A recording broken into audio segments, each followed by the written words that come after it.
Good Thursday evening, everybody. January the 17th, 2018.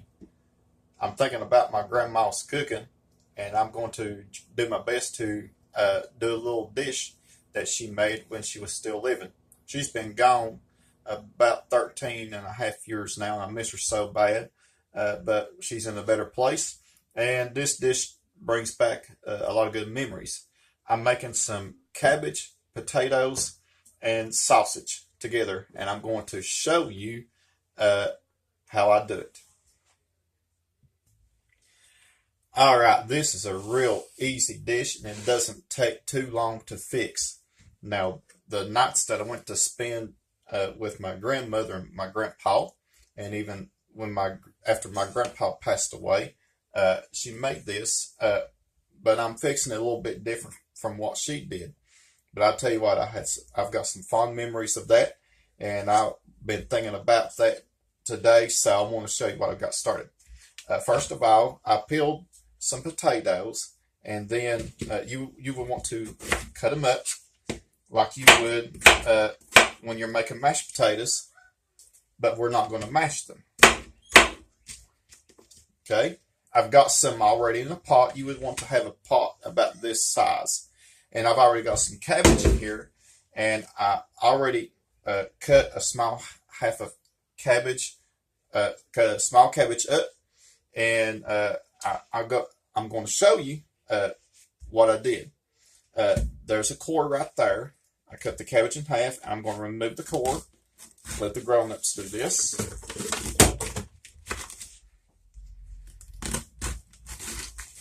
Just cut a triangle, pop the core out. You can eat the core if you want to, but I'm not. First of all, before you do that, make sure that you take off the outer leaves because they won't be any good. All right, now cut down. Then I'm going to cut again. You would want to cut your cabbage into small pieces. Now the cabbage is going to go up to the top of the pot, but during the cooking process, it's going to go down, and you'll be able to see it when it's cooking. Now, just cut it into bite-sized pieces. Cut each part into regular sized pieces.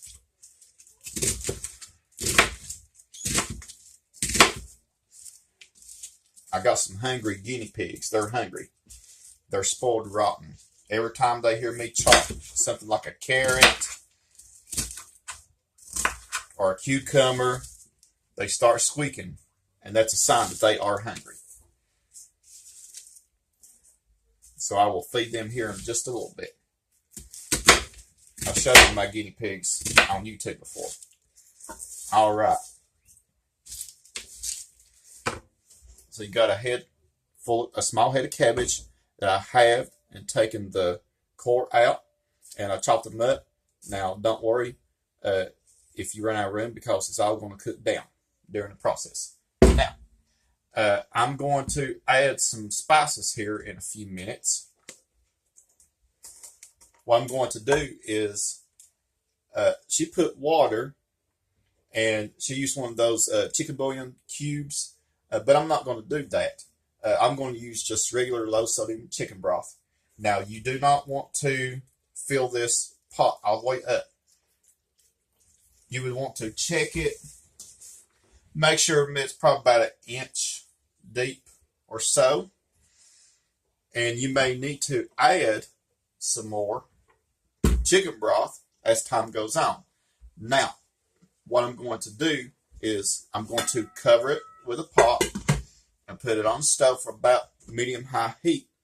And I'm going to keep an eye on it. It shouldn't take long, about 20-25 minutes or so, till everything is tender and cooked. And as time goes on, I'm going to add more chicken broth. This is low sodium.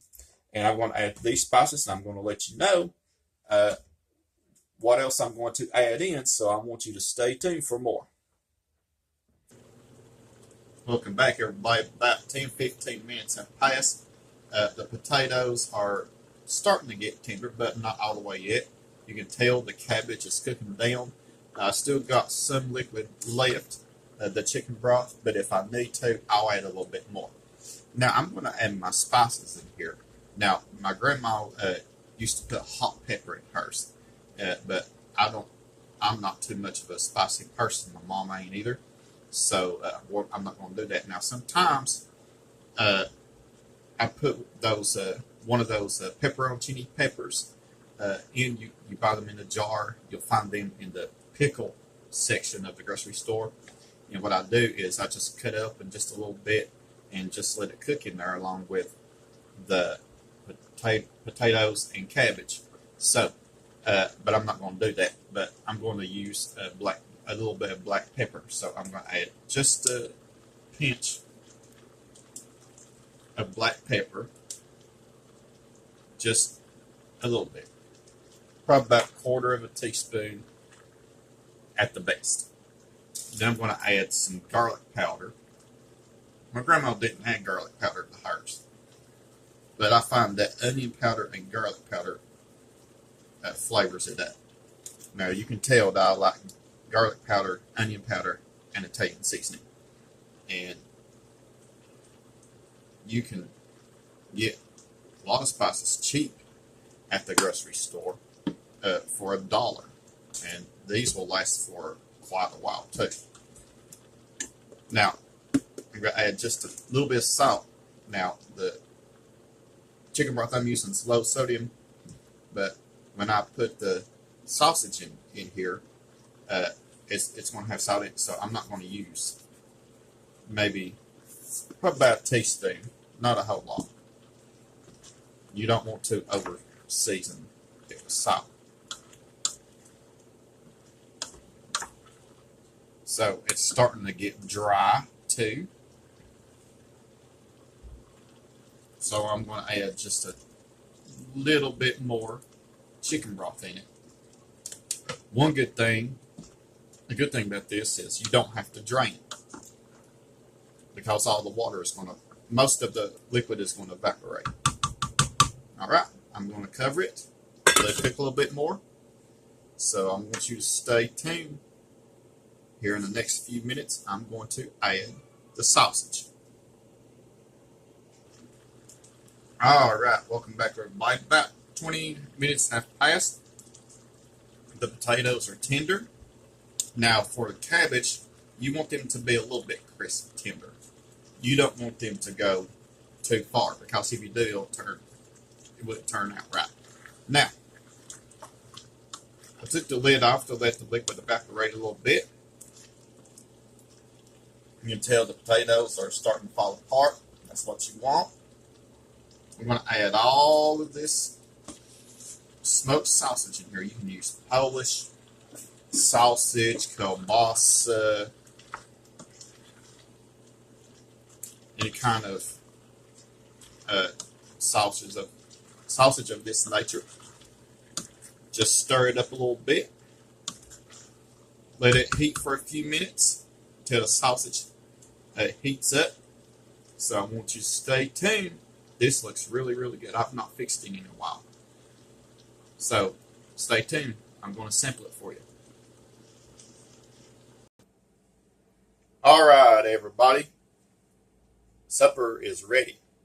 Now, I want you to notice that the potatoes started falling apart at the last, but it's still good. Now, you would want to remove it from the stove just as soon as they are tender. You don't want them to get too mushy, but this will be okay. And the cabbage turned out really, really good, so I'm ready to taste it for you. I've already said a blessing.